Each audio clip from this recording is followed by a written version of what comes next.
Hello, everyone. Welcome to episode 2 of Top 5. In this outing, I will rank my 5 favorite wrestling matches. I had to put in some criteria in order to make this easier to decipher. The one major box that had to be checked was that I had to have seen the match within 24 hours of it being broadcasted. So if you're wondering why a particular match did not make the list, now you have your answer. Now that we have established the rules, let's see the matches I have chosen, and we'll start with number 5.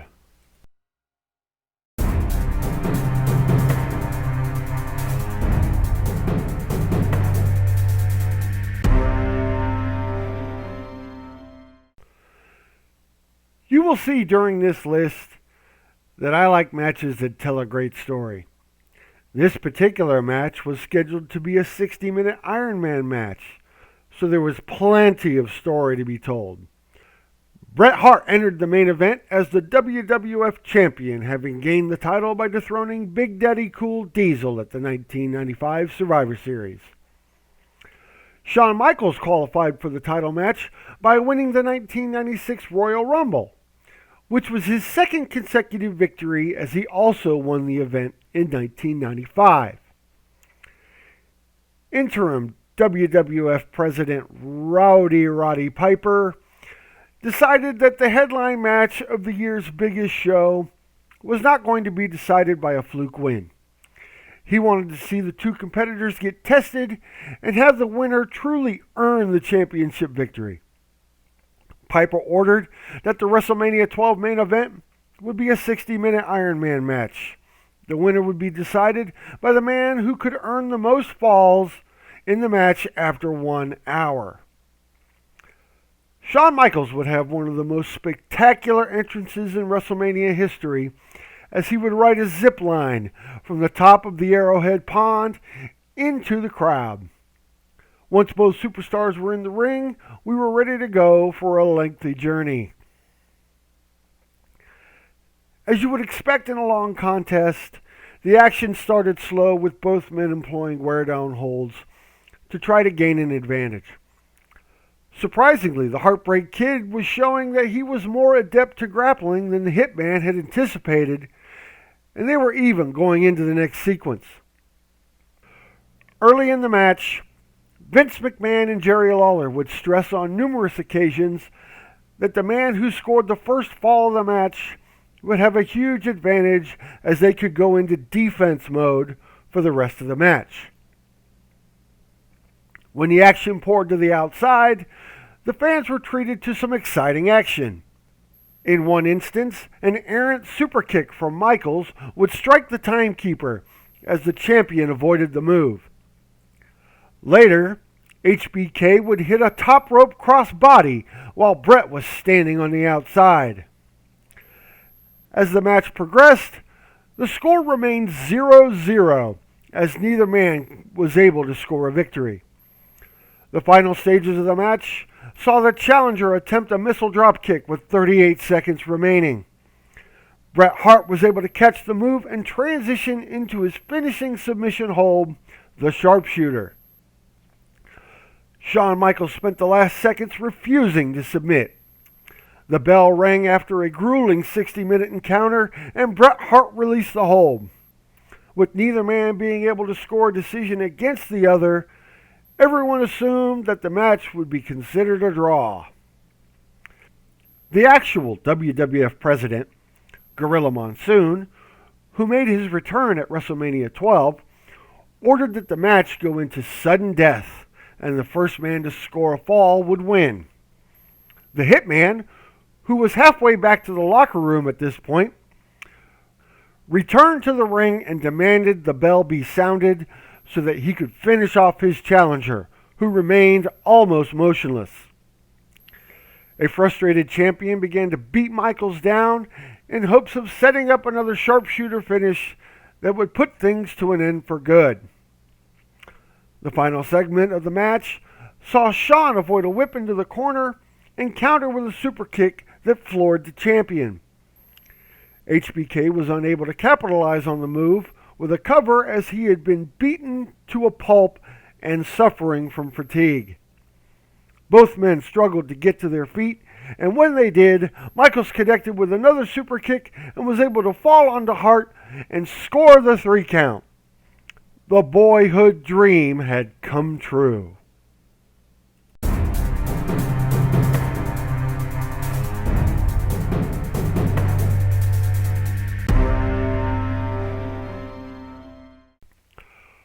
Ric Flair's legacy had been well established by the time we got to the spring of 1988.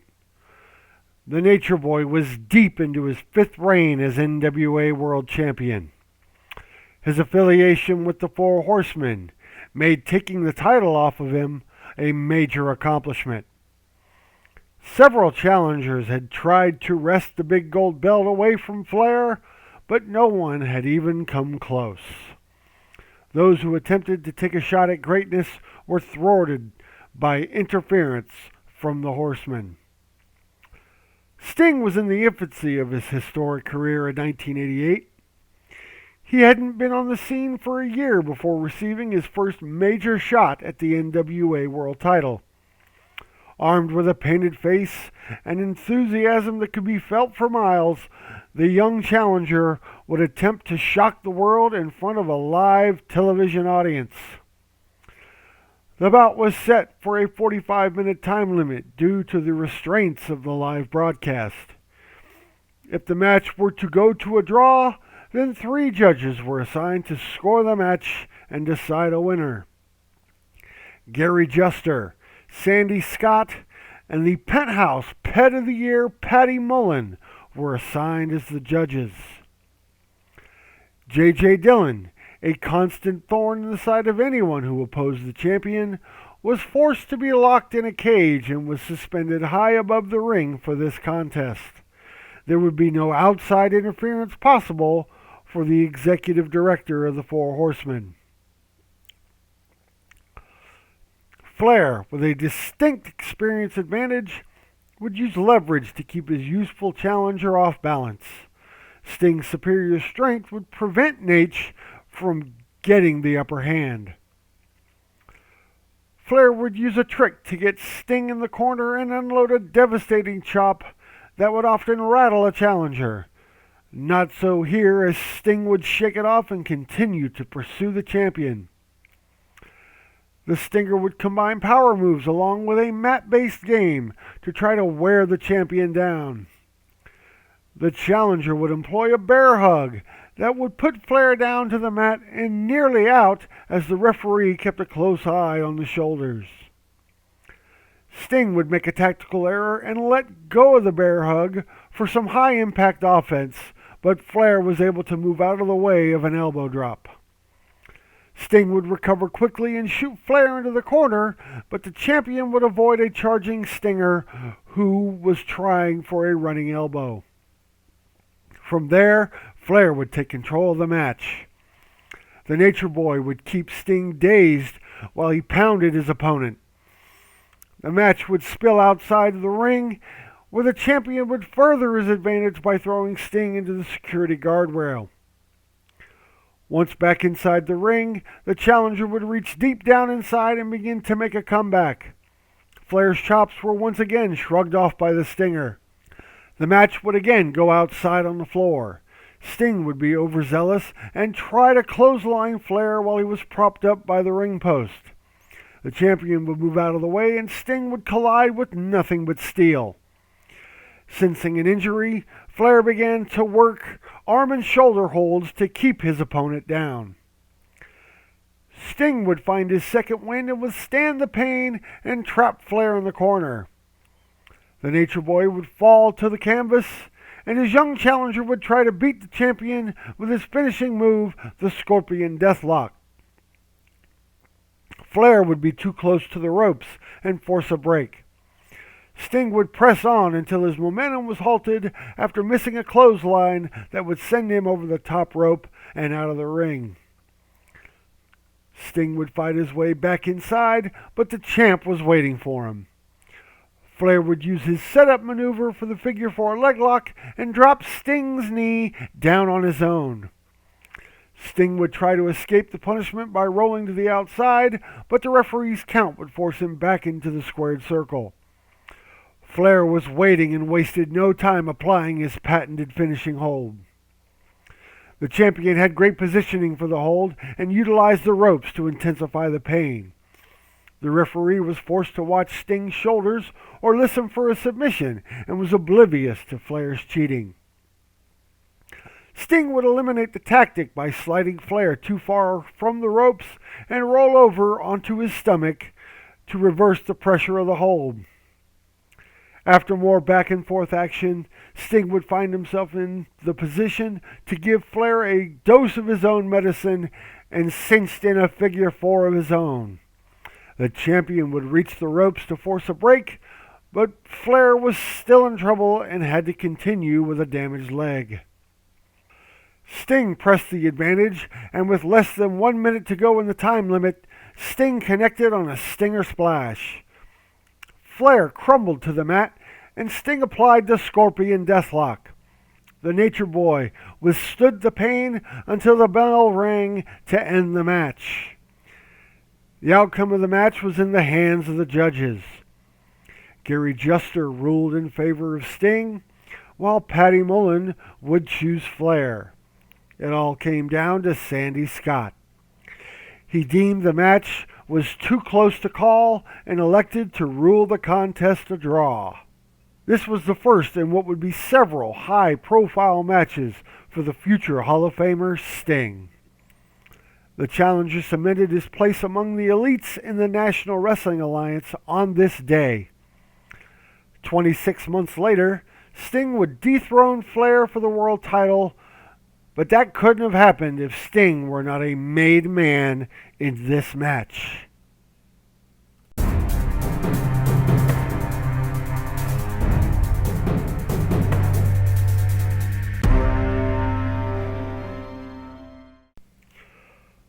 The Mega Powers explode! The main event of WrestleMania 5 was the culmination of a storyline that was well over a year in the making. Prior to the previous WrestleMania, Randy Savage and Hulk Hogan became allies when the Hulkster saved the Macho Man from a 3-on-1 attack during an episode of Saturday night's main event. At WrestleMania 4, Savage captured the vacant WWF Championship after defeating 4 opponents in a 14-man tournament. Hogan was there to give an assist in the finals by blasting Macho's last opponent, Ted DiBiase, in the back with a chair while the $1 Million Man was applying the $1 Million Dream. The two men remained allies for the remainder of 1988. But when the calendar was turned to 1989, we saw some chinks in the armor of the Mega Powers. Hulk Hogan would eliminate Bad News Brown from the 1989 Royal Rumble, but Savage went over the top rope as well. During the February 3rd, 1989 live broadcast of the main event on NBC television, the hostile split took place. During a tag team match, pitting the Mega Powers against the Twin Towers of the Big Boss Man and Akeem, Savage would be thrown out of the ring and he would collide with his manager, Miss Elizabeth. Seeing that Liz needed medical attention, Hogan would carry her to the dressing room, leaving Savage to suffer a 2-on-1 beating from their opponents. When Hogan returned to the ring, Savage met him with a tag and a slap in the face.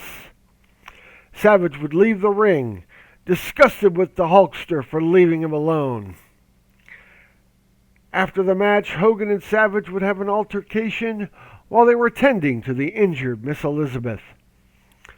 The WWF champion attacked his now former tag team partner and continued to beat on him until officials arrived to separate the two men.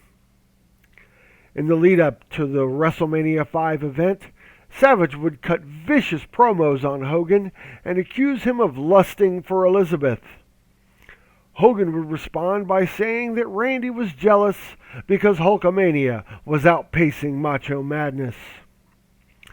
The date was April 2nd, 1989. The stage was set for the monumental clash of two former friends. Miss Elizabeth elected to be in a neutral corner and supported both men during the match. The match would begin with Savage trying to frustrate his larger challenger by playing cat and mouse. When Hogan would pursue, Macho would run out of the ring.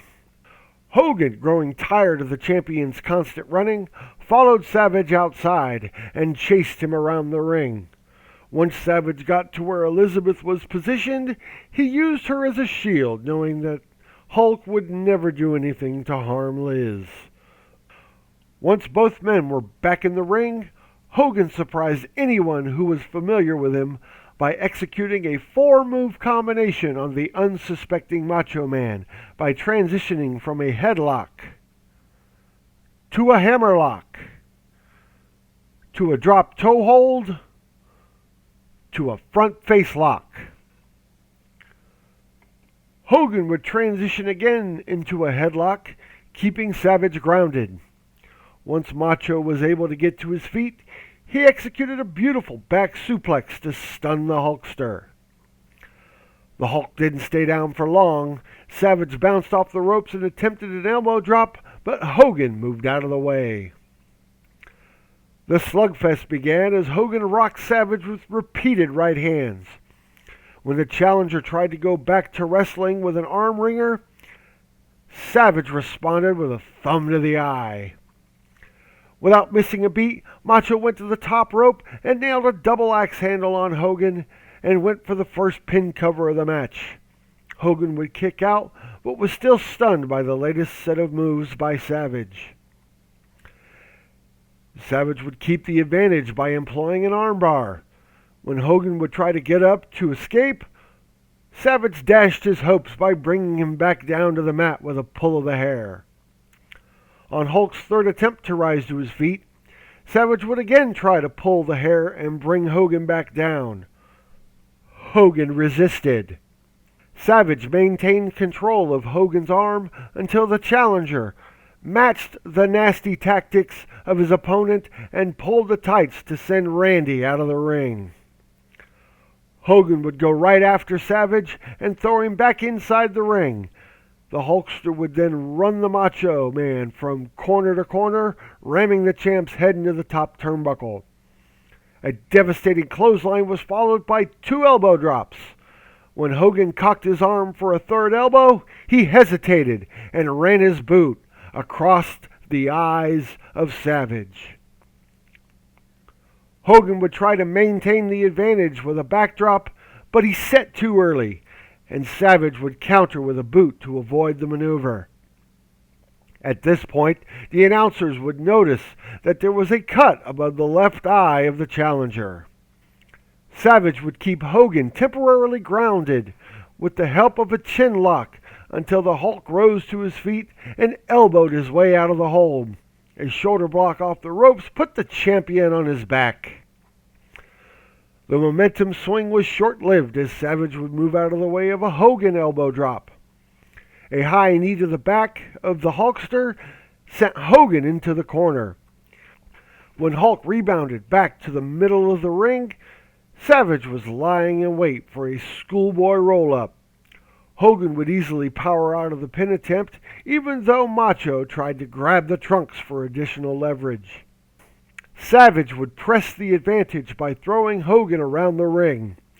In an act of desperation, Hogan would cling to the champion's leg, but the tactic only made the Macho Man gloat about the trouble that Hogan was in.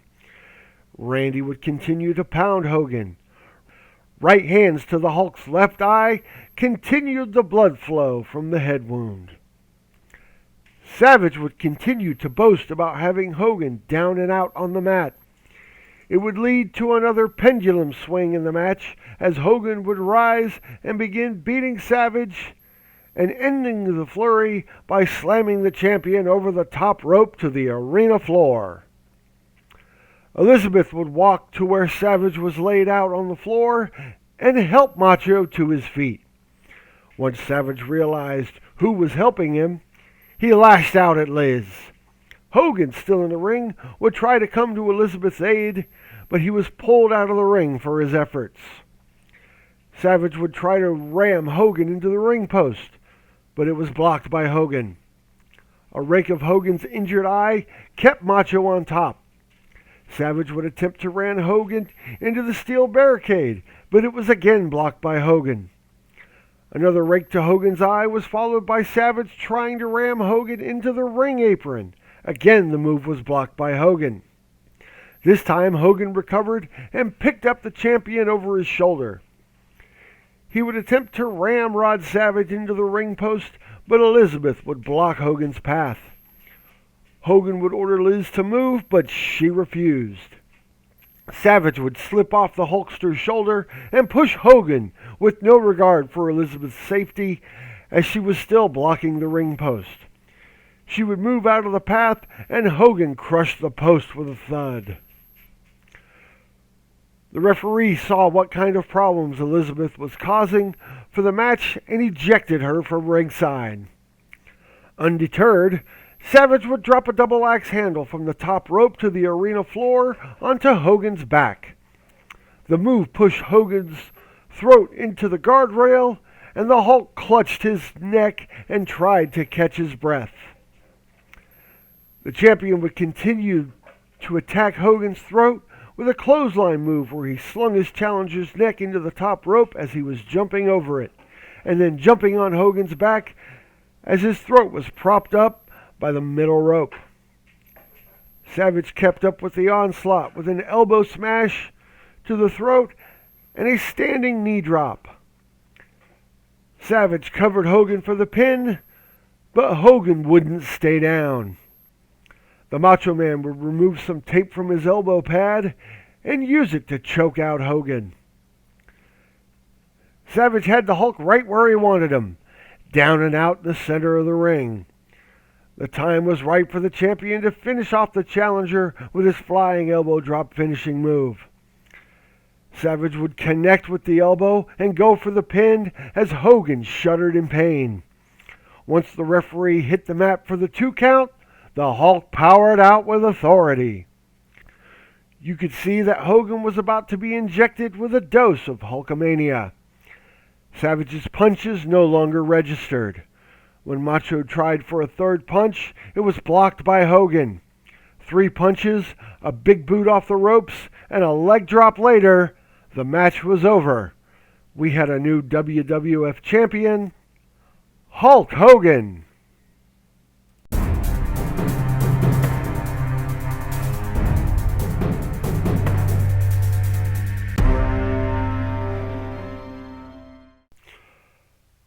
Cardiff, Wales would be the site for one of the most titanic wrestling struggles of the 21st century.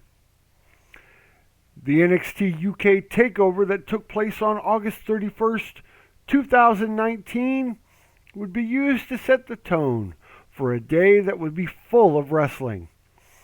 A rival promotion attempting to usurp the well-established WWE brand was holding a feature event on the same day.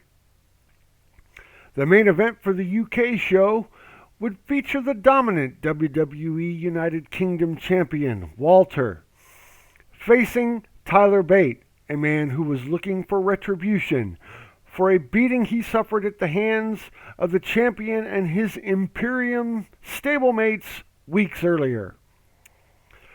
The Big Strong Boy was the first ever UK champion when he won a tournament to gain the title.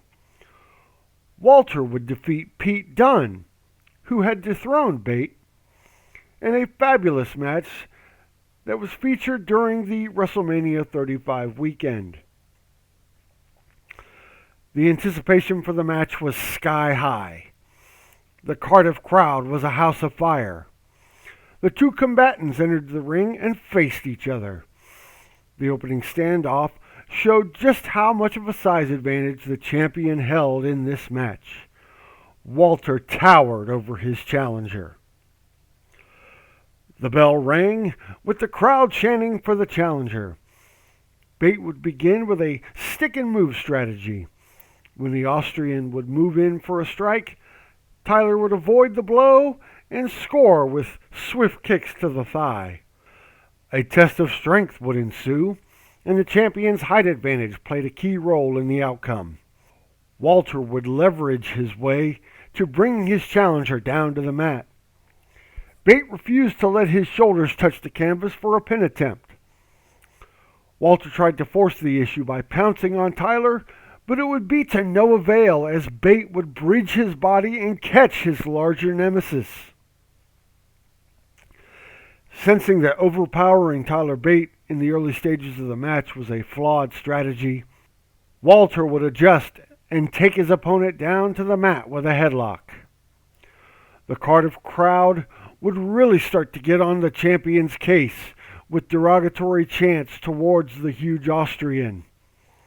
This would infuriate Walter, and he would take his frustration out on his opponent. Tyler Bate would work his way back to his feet and attempt to power out of the headlock. He was almost successful. Bate would eventually escape the hold by shooting Walter into the ropes. The champion rebounded and dropped Bate with a shoulder block. From there, Walter would attempt a power bomb, but Bate would counter into a try for the Tyler Driver 97. Walter would counter out of that by hoisting Bate over his head for a backdrop. Again, the move was countered as Bate would flip out of the move and land on his feet. After both men continued to outmaneuver each other, Bate would catch Walter in the center of the ring and try to pick up a man who was almost twice his size. Tyler would struggle to lift the Austrian, but he would succeed and deliver a body slam. From there, Bate would shove Walter out of the ring and then pose for the Cardiff crowd. Walter would pace the arena floor in frustration. Once back inside the ring, Bate would press the advantage with drop kicks, but he tried one too many, and the champion would swat away the third attempt. The champion would pick up Bate and try to answer the body slam from a few minutes earlier, but Tyler would hook Walter's arm and shoulder to block the move. Walter would hoist his challenger over his shoulder, which gave Bate a chance to break free. A Hurricane Rana from Tyler would send the Austrian out to the floor again. This time Bate would try a suicide dive, but would be caught. A Walter powerbomb to Bate into the apron, a run into the barricade, and another powerbomb to the ring post had fans wondering if this match was going to end with an injury. Tyler would find the guts to roll back into the ring. When he did, Walter was able to easily pick up the Brit for a body slam. The champion would then use a mat-based attack with a chin lock to punish the injured Bate. Walter would transition into a sleeper, and Bate would struggle to his feet. Tyler would reach the ropes to force Walter to break the hold. Bate would slip around Walter and land a clubbing blow to the back of the Austrian's head. Bate would then do the unthinkable and try to hoist Walter up on his back. The attempt would fail, and Walter crashed down on top of Tyler. Walter continued his mat-based offense by hooking in a crossface. Bate would again reach the ropes. Walter would step things up a notch and place a one-legged surfboard on the challenger. Bate would struggle to get off the mat, but Walter maintained control. Tyler would try to reverse the arm hold onto Walter, but the attempt would be thwarted by the champion.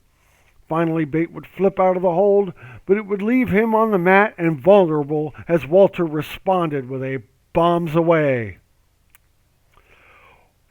Walter would continue to punish Bate in the corner, work Tyler to the apron, and try to put away his challenger for good with a power bomb. Tyler would block the move by hooking the bottom rope with his legs.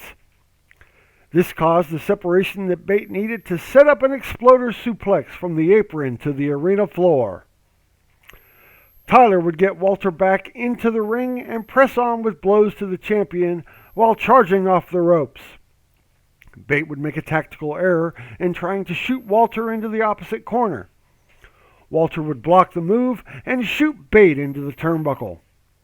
Unfazed, Bate would climb up to the middle turnbuckle on the inside and try to score with a flying European uppercut. Walter was lying in wait and countered with a chop once Bate committed to the move. Back to the mat the match went, and Walter looked to further the pain in Tyler's back by applying a Boston Crab. Walter increased the pain by adding his knee to the neck of Bate while maintaining the crab. Bate refused to submit to the hold, so Walter transitioned into a crossface to keep his challenger grounded. The Austrian would transition again, but this time into a three-quarter Nelson to put more pressure on Tyler's back. Bate would find a way to spin his legs around and hook the bottom rope with his feet to force a break. Walter would move Bate to the center of the ring and try for a vertical suplex. Bate would kick his legs to block the move. Bate would then try a suplex of his own, but failed to lift the massive body of the champion. Bate would make a second attempt, but still not lift Walter. Walter would spin out of the predicament and score with a vicious chop to Tyler's chest. Walter would try for the suplex again and was met with a knee to the head once Bate was almost set into position. Bate would prove that the third time was a charm and was able to get the huge body of Walter up for a suplex of his own. Tyler would follow up with an exploder suplex and nip up after hitting the move. A running shooting star press was the next move for Bate, and he would try to get the pin. Walter would power out at 2. Bate would go for his finisher, the Tyler Driver 97, but Walter would spin out and connect with a forearm. Tyler would return the forearm and then try for a backslide. Walter would flip over Bate, but it put him in perfect position for a second Tyler Driver attempt. Walter would again counter the move and place Bate in the corner. Bate would avoid as Walter charged into the corner, but the champion was ready for the counter and responded with a flat-footed drop kick that would send Bate crashing into the turnbuckle on the opposite corner. Tyler rebounded into the waiting grasp of Walter. The champion would lift Bate for a powerbomb, but Tyler countered into a Canadian destroyer. Bate would go for the pin on the stunned Walter, but would only earn a 2 count. Bate would climb to the top rope to continue the offense, but Walter would wisely roll to the nearby ring apron. The champion would then meet Tyler in the corner, but opened himself up for a superplex attempt to the arena floor. Walter would escape and chop Bate back into the ring. The Austrian would then climb to the top turnbuckle, but took too long in doing so. Bate scored with a running headbutt. Tyler mounted the turnbuckle from the inside of the ring and gave a shade of Pete Dunne and used joint manipulation to bend back the fingers of Walter. Bate would then execute a top rope exploder suplex to send Walter crashing back into the ring. Tyler would go for the pin, but Walter refused to stay down. Bate would press the advantage after the kick out and try to break Walter's ankle with a sudden twist and snap. The champion would recover and chop Tyler back down to the mat. Bate would spring to his feet, only to be met by another chop from Walter. Bate would show a defiant look in his eye as he rose up to his feet once again. Another Walter chop followed, but it did not drop Bate. Another chop after that still would not bring down Tyler Bate. Tyler would avoid a third chop and set up bop and bang. Bate would eat yet another chop from Walter. Tyler shook off the blow and connected with bang to the side of Walter's head. The strike dropped Walter, but the champion would fall on top of Bate, who had collapsed after connecting with his signature punch. A back-and-forth slugfest would ensue until Bate attempted a recoil clothesline off the ropes. Walter was waiting and countered the move with an exploder suplex. The champion once again tried for a powerbomb, but it was countered with a boot to the forehead by Bate while Walter held him upside down. Bate would then try to lift Walter onto his shoulders and succeeds. An airplane spin would follow. Walter was able to maintain his bearings and grab the top rope in the corner to stop the spin. Bate was undeterred and turned Walter over while in the corner and put the champion in a torture rack. Tyler would walk to the center of the ring and connect with a devastating Birmingham hammer. Tyler was unable to capitalize on the move with a pin cover as Walter would roll out of the ring. Bate would rise up and connect with a suicide dive while Walter paced outside. That move was followed up with a tope as the challenger had Walter stunned. Bate would put the champion back in the ring and execute a deadlift German suplex into a pin attempt. Walter would escape it too. Bate would again try for the Tyler Driver 97, but it was again countered by Walter. The two men would be on their backs, but Walter was positioned on top of Bate until Tyler would bridge up and connect with the Tyler Driver. Bate would go for the pin, but the champion would kick out at 2. Bate would go to the top rope after the kick out and nail a corkscrew senton. Sensing victory, Bate would go for the pin again, and Walter would escape. Having unloaded the majority of his arsenal onto Walter, Bate elected to fight the champion toe-to-toe once Walter stood up. This was a tactical error, as Walter would retaliate with a chop that would make Tyler's chest look like hamburger meat. Walter would follow up with a boot to the face and then clinch in a sleeper hold to ground his opponent. Bate would muster even more strength and get to his feet with Walter leaning on top of him. Tyler would fall backwards and plant Walter to the mat. The champion shrugged off the move and clamped on the sleeper again. Bate would rise once again and walk up the ropes.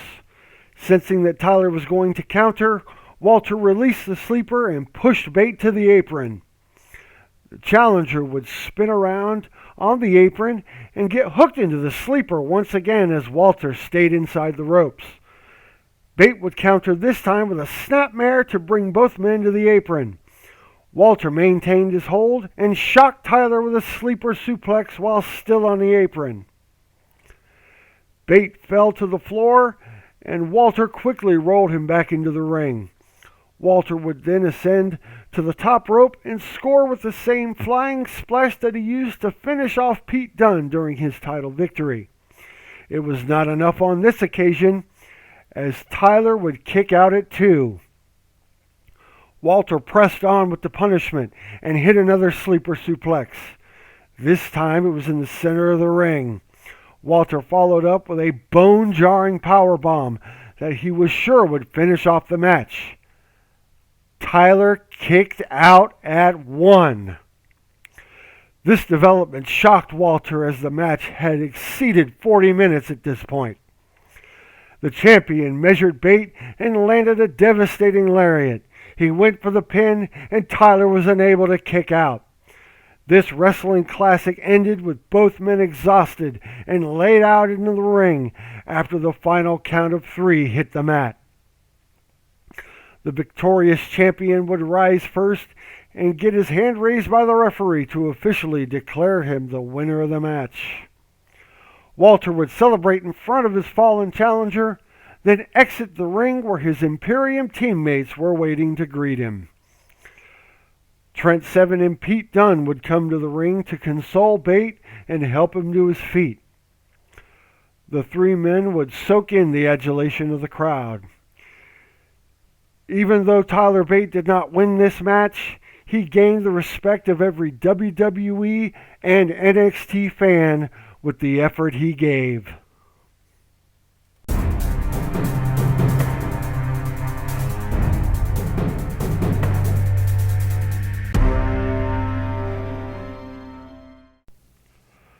The Silverdome in Pontiac, Michigan would be the site for one of the most important wrestling events of all time.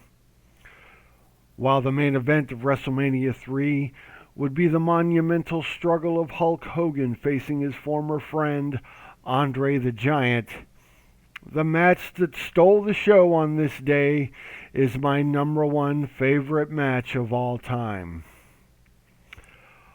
On the November 22nd, 1986 episode of WWF Wrestling Superstars, Ricky the Dragon Steamboat challenged Randy Macho Man Savage for the Intercontinental Championship. During the match, Savage would drape Steamboat's neck across the guardrail. With malicious intent, the Macho Man would jump from the top rope to the arena floor with a double axe handle and land on the back of the dragon. Steamboat would clutch his throat in agony, but Savage was not done. A few minutes later, Randy would gain control of the ring bell and jump from the top rope again, this time ramming the bell into Steamboat's throat. The Dragon vowed to return to the ring and gain revenge on Randy Savage. The match was set for WrestleMania 3, where over 93,000 fans would bear witness. March 29, 1987 is the day that most of the historians view as the single most important day in the history of professional wrestling. This match is one of the reasons why. In pre-match interviews, the champion declared that not only would he defeat Steamboat with a 3 count in the middle of the ring, but that he would put the Dragon out of wrestling for good. Steamboat would state that this match was his final opportunity at the Intercontinental Championship and that he would be going home with the belt. The challenger came to the ring with another thorn in the side of the Macho Man, George the Animal Steele, by his side. As always, the champion was accompanied by his manager, Miss Elizabeth. After the first lockup, Savage would notice that Elizabeth was standing too close to the animal. He exited the ring and escorted Liz to the opposite corner. The action continued fast and furious from that point on. Each man tried to be quicker than the other. Flashing moves on the part of the Dragon would give him an early advantage. Sensing that the match has not gotten off to a good start, the Macho Man would step outside the ring. Steamboat would give chase, which is exactly what the crafty champion wanted. Savage would roll back in the ring and nail his opponent as he followed. The momentum swung to the champion, and Savage would attack the previously injured throat of the Dragon. This would lead to the first pin cover of the match. Steamboat would escape, but Savage maintained control. The Dragon was not as dazed as Savage anticipated, and the challenger was able to avoid a corner charge from Randy. Ricky seized control and began to work the arm of Macho. Several of Steamboat's moves targeted the left arm of Savage. The champion was able to halt the charge and whip the Dragon into the ropes and planted an elbow square to Steamboat's chin. Savage would follow by dumping Ricky over the top rope to the floor. Macho was not ready for Steamboat to get back in the ring, so he blasted his challenger with a boot when he tried to re-enter. Once Savage had his next move planned, he grabbed his opponent and brought him to the apron. From there, Macho would drape Steamboat over the top rope and unload a vicious elbow to the exposed throat of the Dragon. This was the first major blow to the previous injury of the challenger, and Steamboat really felt the pain of the blow. The Macho Man showed no mercy as he began to stomp away at the Dragon until he fell back to the arena floor. Savage would allow Steamboat to expend the energy to get back to the apron. Once there, the champion grabbed the Dragon and delivered a snapmare to put his challenger back in the ring. Macho pressed the advantage with a running elbow that caught Steamboat right between the eyes. Savage turned the Dragon over on his back and tried for the pin. Steamboat kicked out at 2. The champion kept the pressure on and landed a jumping knee drop. He covered for another pin attempt, but still could not get 3. Savage next would try to ram the Dragon into the top turnbuckle. Steamboat blocked the move and delivered a slam into that same turnbuckle. Randy would move to the center of the ring and eat a dragon chop for his troubles.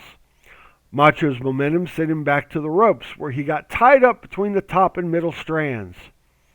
While the referee tried to get Savage untangled, Steamboat pressed on. He gave the champion a few shots to the head and then backed away. When the Dragon moved forward again, Macho met him with a boot to the midsection. Savage would try to whip Ricky into the ropes, but it was reversed. Undeterred, Macho reversed the whip again. Steamboat bounced off the ropes and then coiled a crossbody block. Steamboat's first pin cover resulted, but could only yield a 2 count. The pace quickened, and Steamboat executed the best arm drag in the business. A shoulder block would lead to another pin attempt. Savage escaped. Steamboat hit the ropes and landed another shoulder block. He covered again and got 2. Steamboat would go to the well once too often and try a third shoulder block, but the Macho Man stepped out of the way. The Dragon hit the ropes chest first. When he rebounded with his back to his opponent, Randy responded with a high knee to the back. Savage tried to hurl his stunned challenger over the top rope, but the Dragon would grab the top rope on the way down. Ricky attempted to skin the cat back into the ring, but Macho was waiting for him. As soon as Steamboat set his feet back into the mat, Savage met him with a clothesline that sent the Dragon to the floor. A concerned Animal would check on his friend, but would be admonished by the referee. Savage took advantage of the distraction by sending Steamboat over a ringside table as well as over the barricade. Randy returned to the ring, thinking he would get a count-out win. The ref dashed his hopes, and instead of putting the count on the Dragon, he warned Savage for his tactics. This allowed George the Animal Steel to collect the Dragon, who was laid out in front of the ringside fans to carry him back to the ring. Savage was not ready for Ricky to be back in the ring, so he threw out the Dragon on the opposite side. But this time the champion would ascend to the top rope and deliver a double axe handle to Steamboat, who was still on the floor. Macho would then shoot his challenger back into the ring. From there, he climbed to the top rope once more and unloaded another devastating double axe. A running elbow off the ropes put Steamboat on his back, and Savage tried for the pin. He only got 2. Savage would continue his attack to the Dragon's throat by hooking Steamboat's neck on the top rope as the Macho Man jumped over it. The champion raced back inside the ring and tried for another pin. No dice. An atomic drop from Savage was followed by another cover. No, sir. Macho delivered a vertical suplex and covered again. Nope. Randy picked up the Dragon in order to plant an elbow smash. Steamboat stopped Savage by uncorking a right hand to the midsection. More right hands from the challenger would see Randy duck and hit a gut-wrench suplex. Another cover yielded yet another 2 count. Savage would try to press on, but Steamboat would score with another right hand to the gut. Macho shrugged off the blow and attempted a second atomic drop. Ricky would flip over the champion's shoulder and hit a chop to the chest. Steamboat whipped Savage into the ropes for a backdrop, but he would set too early and catch a boot from Randy. The Dragon would stumble backwards into the ropes. The Macho Man charged, but would be backdropped over the top rope. Savage would land hard on the arena floor. Steamboat would go right out after Randy and put him back into the ring. It was time to bring out the aerial moves, and the Dragon climbed to the top rope. Steamboat jumped high in the air, over the referee, and connected with a chop to the forehead of Macho. Now it was Ricky's turn to give a flurry of pin covers. Dragon covered after the top rope chop. 2. He chopped Randy down again. Cover. 2. Steamboat unloaded another right hand to the head, and Savage rolled to the apron. The challenger pressed on and gave another right hand to the head that would drop Savage to the floor. Ricky would exit the ring and give chase again. The champion attempted to catch Steamboat following him in again, but this time Steamboat was ready. The Dragon gave a shoulder block and leaped over Randy for a sunset flip. 2 count. Savage would rise and give a wild swing that was ducked by Steamboat. This allowed Ricky to do a schoolboy roll-up. 2 count. Macho would be quick back to his feet, but Dragon returned the champion to the mat with a single leg trip. Cover. 2. Both were back to their feet quickly again. Steamboat rolled up Macho for a small package. 2. The challenger kept the momentum on his side with a body slam and then a slingshot over the top turnbuckle and into the steel post. When Savage rebounded from the corner, Steamboat was lying in wait to hook another pin try. 2 count. A dazed Savage would rise and throw a wild swing at the referee, thinking he was punching his opponent. Steamboat would rise just as quickly and shove the Macho Man into the ropes. They rebounded into an Okada roll for the Dragon. 2 count. Savage would grab the tights to reverse the roll-up and put himself on top. Another 2 count. Ricky would rise again and give karate shots to Savage. Macho would shut down the flurry by grabbing the tights and leveraging Steamboat into the corner. Dragon would avoid the top turnbuckle by ducking under it. This left him open to make contact with the steel post with his shoulder. Randy met Steamboat in the corner and tried an Irish whip to the opposite turnbuckles. Ricky reversed. Then Savage reversed. Macho's reversal would send the Dragon running into the referee, who was then knocked back into the corner. The ref was down and out. Randy would continue his onslaught and whipped Steamboat into the ropes. When the Dragon rebounded, Savage would connect with a clothesline. The challenger was laid out in the ring and in perfect position for Savage. The Macho Man climbed to the top rope and delivered his flying elbow drop finisher. Savage covered his opponent, but there was no referee to count the fall.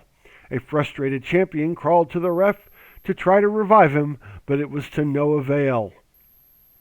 Randy decided it was time to go for broke. The champion exited the ring and made his way to the timekeeper's table. Savage would gain control of the ring bell and carry it back to the apron. The animal knew there were evil intentions planned, so he inserted himself into the situation. Steele grabbed the bell from the Macho Man and tried to run away with it. Savage delivered a kick to the head of the animal. Randy would get the bell back and climb to the top rope. When the champion was set into position to jump, George made his way back to the apron and shoved Savage off. Sensing that the opportunity to permanently injure Steamboat had passed him by, Macho returned to the Dragon and picked him up for a body slam. When Ricky landed on the mat, he hooked one of Randy's legs and cinched up a cradling pin attempt. The referee was now revived enough to see the pin and counted 3. The greatest wrestling match of all time ended with Ricky the Dragon Steamboat emerging as the brand new WWF Intercontinental Champion. Steamboat would return to the dressing room with George the Animal and celebrate as they rode the cart down the aisle. Randy Macho Man Savage would have a less thrilling trip to the back, but there were bigger things in store for the former IC champ. This match has withstood the test of time for 30 plus years. It is as good today as it was when it happened at WrestleMania 3. Other matches have tried to top it, but they have all failed, in my estimation. This contest is the holy grail of professional wrestling and will remain so for another 30 years. So this is the list of my top 5 favorite matches of all time. There will be plenty of disagreements with my order. I have already anticipated that. My response is that this list is strictly my opinion. I think that 35 plus years of fandom earns me a spot at the table to make a ranking such as this one. This is my top 5. What's yours?